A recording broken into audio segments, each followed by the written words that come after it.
সিলেটের সাদা পাথর পর্যটন কেন্দ্রে চুরি হওয়া পাথর উদ্ধারে জেলা প্রশাসন ও আইনশৃঙ্খলা বাহিনী যৌথভাবে অভিযান শুরু করেছে। অভিযানে কোম্পানিগঞ্জের পূর্ব সলামপুর ইউনিয়নের চেয়ারম্যান আলমকে গ্রেপ্তার করা হয়েছে। চুরি হওয়া প্রায় 12,000 ঘনফুট পাথর উদ্ধার করা হয়। নির্বাহী ম্যাজিস্ট্রেট আলিমুল্লাহ জানান, বৃহস্পতিবার সকাল থেকে তার নেতৃত্বে প্রতিটি ট্রাক তল্লাশি করে পাথরের বৈধতা যাচাই করা হয়েছে।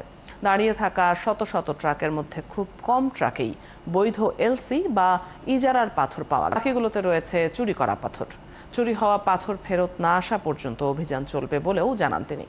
বুধবার রাত 12টার পর অভিযান শুরু হয়। এরপর থেকে উদ্ধার হওয়া পাথরগুলো নদীতে ফেলা হচ্ছে।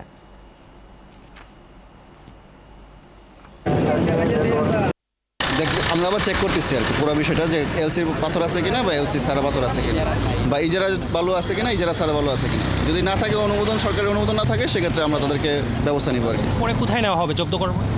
আমরা দেখি আমাদের নির্দেশনা আসলে যে কোথায় ডাম্পিং করা হবে, হয়তোবা আগের স্থানে যেখান থেকে তোলা হয়েছে সেদিকে আমরা নিয়ে যাওয়ার কারা কারা সহযোগিতা করছেন? যে আইনশৃঙ্খলা বাহিনী সবাই সম্মিলিতভাবে হ্যাঁ, যৌথ অভিযান।